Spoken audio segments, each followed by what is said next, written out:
Welcome to Headphone News, Greater Toronto edition for Tuesday, November 26, 2024.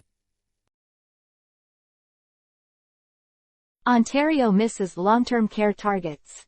Ontario has failed to meet its target for the average number of hours of hands-on care for long-term care residents.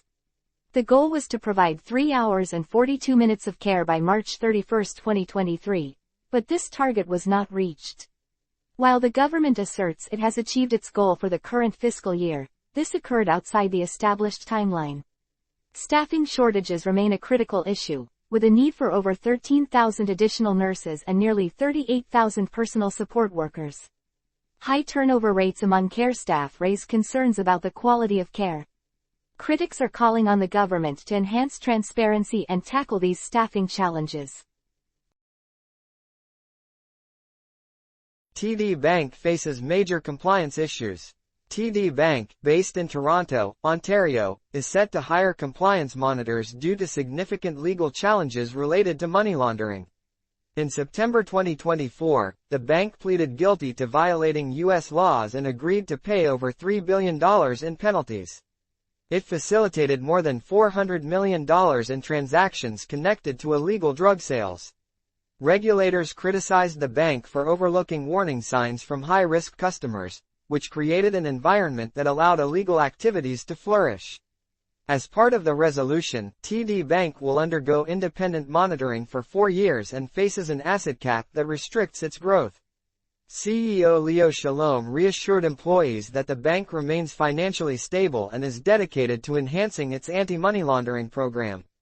This year, TD Bank has invested $500 million to strengthen compliance efforts, including training programs to help staff recognize potential red flags in customer transactions. Investigation into Leon's Furniture and the Brick. The Competition Bureau of Canada is investigating Leon's Furniture and its subsidiary, the Brick Warehouse, based in Toronto, Ontario. This investigation centers on possible misleading pricing practices. Court documents reveal that the Bureau is looking into how these companies set and change their prices. For instance, an LG electric range was found on sale without having been offered at the regular price for the past 6 months. The Bureau also discovered instances where Leon's allegedly made false statements about the length of their promotions. Both companies have stated their commitment to regulatory compliance and are cooperating with the investigation. This inquiry could affect consumer trust and may lead to stricter regulations in the retail industry. Utah Hockey Club faces traffic challenges in Toronto. On November 24, 2024, the Utah Hockey Club faced unexpected challenges during its first visit to Toronto, Ontario, Canada, for a game against the Toronto Maple Leafs. The team's bus got stuck in heavy traffic caused by the annual Santa Claus Parade, a popular event that attracts large crowds and creates congestion in downtown Toronto. Consequently, players had to leave the bus and walk to Scotiabank Arena to make it to the game on time. Despite this unusual journey, the Maple Leafs won the game 3-2, marking their 4th straight victory. This win improved the Maple Leafs' record to 7 wins and 1 loss without their captain, Austin Matthews, who is recovering from an upper body injury. Mayor Chow addressed the traffic situation at a press conference, explaining that the parade was the main cause of the congestion and apologized to the visiting team. Ontario Premier Doug Ford also commented on the traffic issues in Toronto, describing the situation as a significant challenge for both residents and visitors. This incident highlights the effects of large public events on city traffic and underscores the need for effective planning to accommodate both local festivities and sporting events. Toronto mother charged with second-degree murder in infant's death. A mother in Toronto is now facing a second-degree murder charge related to the death of her 4-month-old baby boy. The Toronto Police Service received a report about a missing infant on November 20, 2024. Around 11:30 a.m. upon arrival at a community housing building, officers discovered the baby with critical injuries. Emergency services rushed the infant to the hospital, where he was pronounced dead shortly after. Initially, the mother was charged with failing to provide the necessities of life, but that charge was later upgraded to second-degree murder. This heartbreaking case raises serious concerns about child welfare and community support systems in Toronto, Ontario.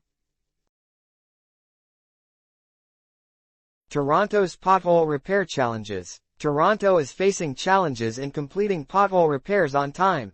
A recent report shows that the city has completed less than 50% of pothole service requests within the 4-day target for local roads and only 27% for expressways in 2024.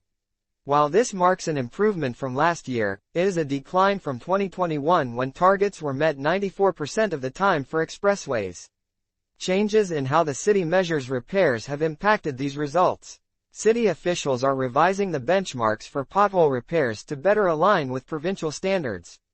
Mayor Chow noted that the city has repaired about 53,000 more potholes this year compared to last year.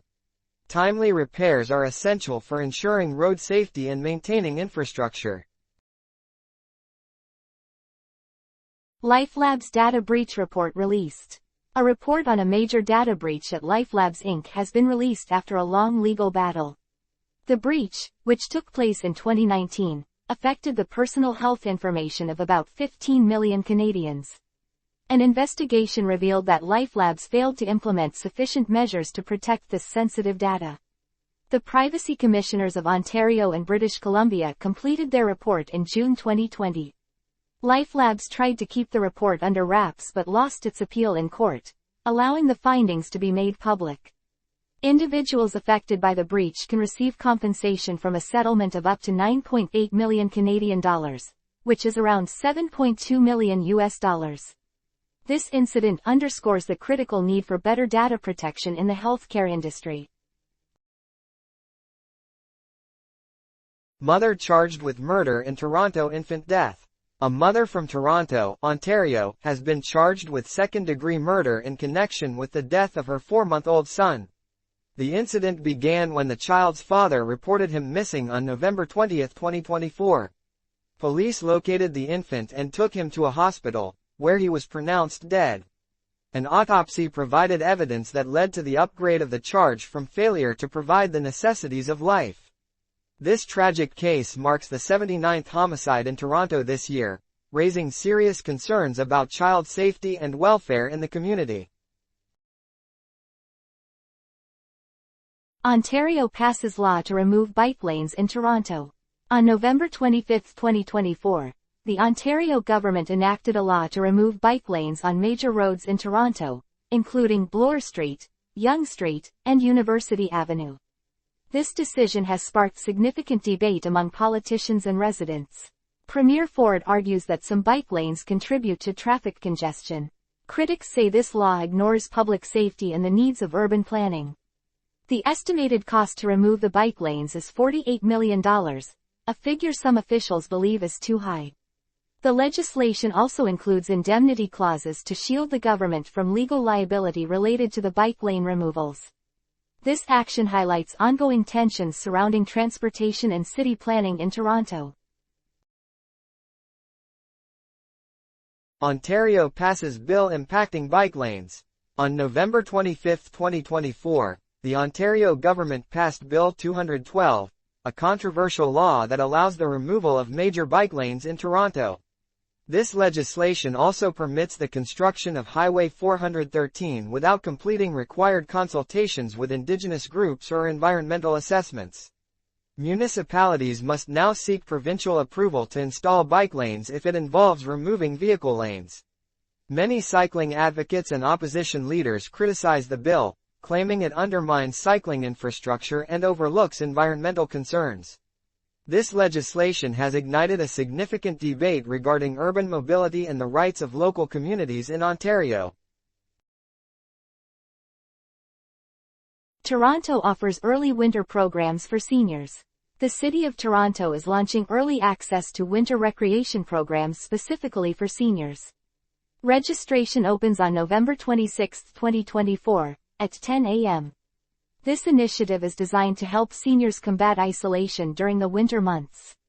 Mayor Chow highlighted the need for social activities for older residents.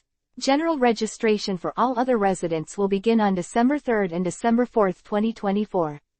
This program aims to keep seniors active and engaged throughout the winter.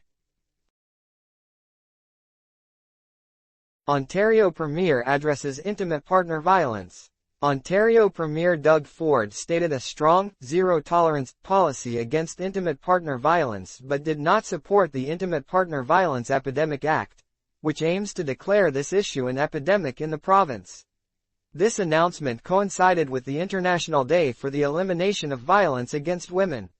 New Democratic Party leader Marit Stiles criticized the government for failing to pass the bill, highlighting that 34 women were killed in Ontario in the first half of 2024.